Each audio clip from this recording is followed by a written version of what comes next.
Graça e paz, povo de Deus, louvado e engrandecido seja o nome do Senhor. Tô gravando esse vídeo para compartilhar com vocês algo muito interessante, algo muito forte que Deus compartilhou comigo, que Deus ministrou no meu coração. E eu gostaria de dividir isso com vocês. Já tem bastante tempo, meses, que eu sinto o desejo de montar um grupo de mulheres, talvez fazer uma célula de mulheres, montar um grupo de WhatsApp, enfim. A célula não deu certo, né? Já tem mais de um ano que nós estamos em pandemia. O grupo de WhatsApp, eu tenho muita dificuldade com o grupo de WhatsApp, eu não gosto, não tenho muita paciência de ficar entrando em grupos, então para mim é um negócio meio complicado. Então, assim, o fato de Deus ter falado comigo desse ajuntamento de mulheres tem me levado a ter algumas ideias, porém eu não consigo executá-las. E me veio a ideia então de um grupo, de um canal no YouTube. Vocês podem perceber que eu não tenho afinidade nenhuma com câmera, eu não gosto de câmera, nem de filmagem, nem fotográfica. Eu não tenho habilidade com nada de internet, então para mim é algo muito difícil. Mas Deus tem me cobrado muito, eu sinto muito a necessidade de fazer isso. Há um tempo atrás eu ouvi alguém dizer que mulher é osso. E quando alguém se refere que algo é osso, está falando de dificuldade, está falando que algo ou alguém é difícil, é complicado, né? E eu ouvi dizer que mulher é osso. E baseando isso na palavra de Deus, mulher realmente é osso. Nós mulheres, nós fomos feitas da costela de Adão. Então, de fato, nós somos osso. E quando eu ouvi essa frase, alguém dizer, eu não me lembro exatamente onde,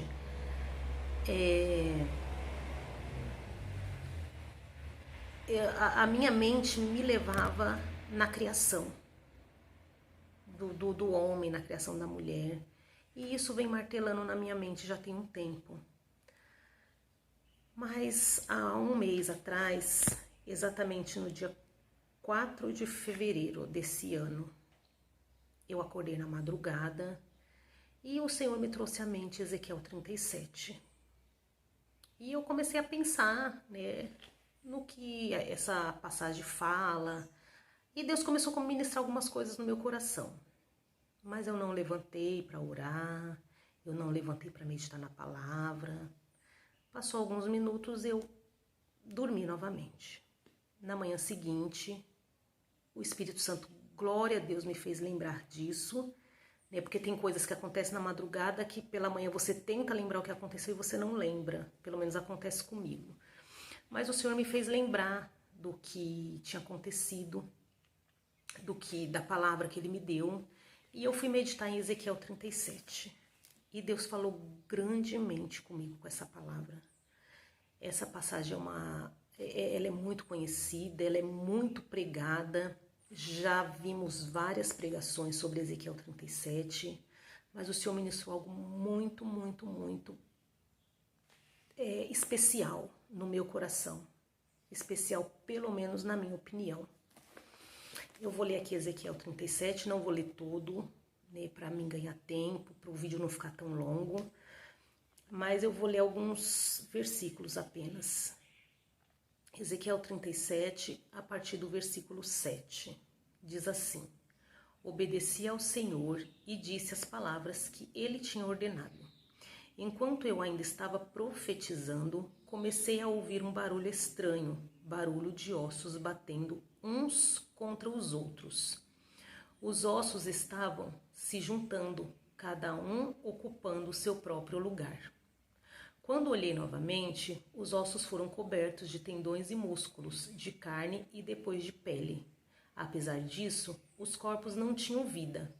Então o Senhor me disse: Filho do homem, profetize ao Espírito e diga: Assim diz o soberano, o Senhor: ó Espírito, venha dos 4 cantos da terra e sopre nestes corpos mortos, para que eles vivam novamente. Profetizei conforme a ordem recebida, e o Espírito entrou neles, e os corpos ganharam vida e se levantaram. Eram muitos, tantos que se podiam formar um grande exército. Louvado seja o Senhor por essa palavra poderosa. Esse versículo 7 diz que Ezequiel obedeceu. Deus pega Ezequiel em espírito e leva Ezequiel a um vale de ossos sequíssimos. E Deus pergunta para Ezequiel: Ezequiel, pode esses ossos reviver? E Ezequiel diz: Senhor, eu não sei, o Senhor sabe. E Deus fala para ele: então profetiza. E aqui no versículo 7 fala: obedeci ao que o Senhor, as palavras que o Senhor tinha me ordenado. E enquanto Ezequiel profetizava, enquanto ele estava exercendo a obediência à ordem de Deus, ele começou a ouvir um barulho e os ossos começaram a se juntar. Gente, que coisa maravilhosa. Aqui diz que os ossos estavam se juntando, cada um ocupando o seu lugar. Nesse versículo, o Senhor disse para mim: mulher, é osso, e eu preciso que você profetize para que elas se ajuntem. Eu preciso que você profetize para que seja formado um grande exército. Gente, eu fiquei maravilhada com isso. Aquela coisa de que mulher é osso entrou de forma muito profunda no meu coração. E eu só era levada à formação da mulher, que a mulher foi feita da costela de Adão. Mas aqui em Ezequiel 37, o Senhor, ele esclareceu para mim, ele trouxe de uma forma muito clara o que Deus quer de nós mulheres. Ele quer que a gente se ajunte. Nós estamos, muitas de nós estamos como ossos sequíssimos. Nós estamos muito preocupadas com o nosso eu. Nós estamos muito separadas, preocupando-se somente com as suas próprias casas, com seus próprios filhos, com seus próprios negócios, com eu e eu. E Deus quer que esses ossos se juntem.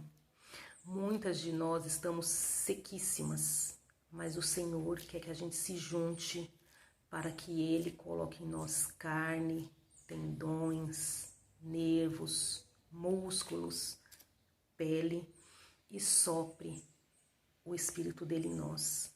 O vento vem dos 4 cantos dessa terra, ou seja, o Senhor quer soprar o Espírito dele nos 4 cantos dessa terra e ele quer trazer vida para nós. Ele quer que nós venhamos formar um grande exército para que nós possamos profetizar nos vales de ossos secos, para que outras mulheres sejam ressuscitadas, para que outros lares sejam restaurados.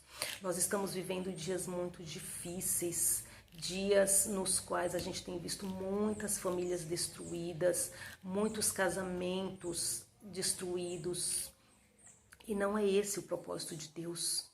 E infelizmente isso está acontecendo dentro da igreja. E isso não é para acontecer nem na igreja e nem fora da igreja. Porque casamento é propósito de Deus, família é propósito de Deus. Algo que Deus tem falado muito ao meu coração é sobre o poder que a mulher está exercendo. Ele quer usar as mulheres, Deus tem dado poder e autoridade para nós mulheres. Porém, Satanás está nos empoderando de um poder o qual o Senhor não nos deu. O mundo, o progresso, né, o avanço das coisas está nos dando poderes, está levando nós mulheres para alguns lugares que está nos destruindo. Hoje em dia as mulheres fazem tudo que os homens fazem.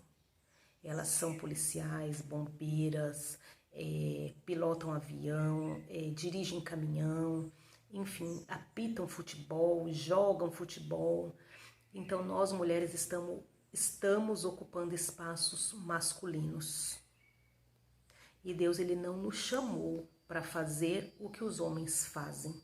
Deus nos chamou para fazer aquilo que os homens não podem fazer. As mulheres estão trabalhando fora, ganhando salários assim maravilhosos, e isso está dando uma autoridade para elas dentro do lar que não é da parte de Deus. As mulheres, por elas terem uma estabilidade boa financeiramente, por elas precisarem pouco dos homens, dos maridos, elas não se dão ao trabalho de aguentar certas coisas. Elas não suportam muitas coisas dos maridos, elas não lutam mais pelos seus casamentos. E isso está trazendo muitas separações. O poder que Deus nos deu não é esse. O poder que Deus nos deu é para nós sermos estrutura no nosso lar. Por que que mulher é osso? Porque osso é estrutura. Os ossos se juntam e formam um esqueleto. O esqueleto é o sustento do corpo. Então o esqueleto serve para sustentar, ou seja, o osso que somos nós somos a estrutura do nosso lar. A palavra do Senhor diz que o homem é o cabeça do lar, não é isso? Então, só que a gente não vê uma cabeça andando por aí sozinha. A cabeça, ela é sustentada pelo corpo e o corpo é sustentado pelo esqueleto. Então, minhas irmãs, mulheres abençoadas, em nome de Jesus, não receba esse poder maligno que Satanás está nos dando, esse poder de não precisar dos homens para nada, né? De achar que os nossos maridos são os banana que só servem para trocar chuveiro e borrachinha de torneira, digamos assim. Não, eles têm um papel fundamental no lar, ainda que eles não exerçam por falta de entendimento, por não conhecer a palavra de Deus. Talvez até conheçam, mas não tenham uma profundidade ainda, em nome de Jesus, porque terão. Então não é porque eles não exercem o papel deles que nós deixaremos de exercer o nosso. Se isso está chegando ao nosso conhecimento, se Deus deu para nós a tarefa de edificar, a palavra do Senhor diz que a mulher sábia edifica o lar e a insensata destrói. Então, a tarefa de edificar o lar não é dos nossos maridos, é nossa. Deus, ele nos fez em submissão ao homem. O que é essa submissão ao homem? É ser capacho? É fazer tudo o que ele manda? É concordar com tudo que ele quer? Não, não é isso. Os nossos maridos, eles vieram com a missão de cuidar da família. E nós temos a submissão. Ou seja, é como uma empresa, gerente e subgerente, entendeu? Então os dois, eles trabalham em comum acordo. Então nós estamos aqui em submissão aos nossos maridos. Nós estamos aqui para cumprir a nossa missão juntamente com eles. E qual é essa missão? Cuidar do nosso lar, da nossa família, dos nossos filhos. Nós estamos vendo as famílias sendo destruídas. Nós estamos vendo adolescentes extremamente perdidos. O número de jovens, de adolescentes viciados em droga é assustador. Jovens e adolescentes com a sua sexualidade confusa, eles não sabem o que eles são, porque às vezes vê o papel do pai todo torto, às vezes vê a mãe exercendo a função dela de forma horrível e eles não querem isso para a vida deles, então acaba trazendo confusão na sexualidade dos filhos. Nós estamos vendo filhos extremamente depressivos, jovens se cortando, se mutilando. Se você for olhar o histórico desses jovens, desses adolescentes, a maioria deles tem problema no lar, tem problema no casamento dos pais, eles não têm uma base familiar, eles não têm estrutura familiar. Esses jovens marginalizados, as famílias são extremamente destruídas. Tudo começa no casamento, tudo começa com o pai e a mãe. Nós estamos vendo as mulheres assim não suportando muita coisa e elas jogam tudo para o alto, aí elas tentam, porque nós temos a necessidade, a carência de ter alguém do nosso lado, ainda que muitas acham que não precisa do homem para nada, né? A maioria não consegue ficar sem e acaba se envolvendo em um novo relacionamento para tentar, né, a felicidade novamente, e aí começa todo um processo de novo, aí já tem filho do primeiro relacionamento, aí engravida de novo, tem um novo filho, dali a pouco esse relacionamento não dá certo e vai para uma terceira tentativa e fica ali aquela família toda, né, complicada, porque ela acaba tendo que ter acesso ao pai dessas crianças, isso traz conflito no novo relacionamento, a convivência dos pais com os padrastos, dos filhos com as madrastas, isso traz conflito. Nós estamos vendo tragédias em cima de tragédias a respeito de padrastos e madrastas em relação aos enteados, né? Então, não é isso que Deus quer, não é esse o desejo do coração de Deus. As pessoas, elas fazem as coisas, elas agem e não pensam nas consequências futuras. Nós não podemos pensar só no dia de hoje, eu não estou feliz hoje. Eu preciso pensar quanto que isso vai me custar. Será que isso vai dar certo? Será que Deus está na direção disso? Será que essa é a vontade de Deus para minha vida? Então nós precisamos orar, pedir direção para Deus, entendendo que nada dessas coisas é a vontade de Deus. O propósito de Deus é marido e mulher juntos, criando seus filhos, formando família com base. É claro que Deus não quer ver um jovem sendo criado, uma criança crescendo num lar destruído, com pai e mãe se pegando, se matando, bebendo, enfim, né, no meio da prostituição, do adultério. Deus não quer isso. Mas se nós colocarmos Deus em primeiro lugar nas nossas vidas, essa situação pode ser mudada. Assim como Deus mudou a minha vida. Eu fui para Jesus por causa do meu lar destruído, muita briga, muita bebida, e eu fui para Jesus por conta disso. E Deus restaurou meu casamento, Deus transformou meu casamento. Eu criei, para a glória de Deus, criei os meus 2 filhos junto com o Pai. E eu louvo a Deus por isso. Eu agradeço a Deus todos os dias por isso. Então, esse é o propósito de Deus, família. Amém? Eu vou encerrar o vídeo. Pretendo gravar outros vídeos falando do assunto, mas o propósito hoje é esse. É nós estarmos nos encontrando através de vídeos, para Deus estar trazendo para nós palavras edificadoras, nos dando direção a respeito dos nossos lares, das nossas famílias. E é claro que Deus vai trazendo aquilo que é necessário para o momento. Amém? Eu quero colocar, né, o nome desse canal de Mulher é Osso. O meu nome é Célia Prado, eu sou da Igreja do Evangelho Quadrangular há 19 anos e estou fazendo isso não é para me aparecer, como eu já disse, eu não gosto de câmera, eu não gosto dessas coisas, mas eu creio que é algo que Deus colocou no meu coração. Tá bom? Então fica com essa palavra, Ezequiel 37, a partir do versículo 7. Meditem nela toda, e Deus quer nos juntar. Deus quer nos unir. Mulher é osso, e osso forma esqueleto, e esqueleto é estrutura. E nós somos estrutura nos nossos lares. Amém? Que Deus abençoe a sua vida, que Deus abençoe o seu marido, os seus filhos, a sua família. Se você não é casada ainda, que Deus venha preparar um homem de Deus para cuidar de você, para cuidar da sua família, em nome de Jesus Cristo. E vamos nos unir em oração, orem por esse grupo, por esse canal, para que Deus me dê direção, para que Deus esclareça cada dia melhor aquilo que é para a minha vida. Amém? Que Deus abençoe a todas, um forte abraço e que vocês fiquem na paz do nosso Senhor Jesus. Amém? Beijo para todas.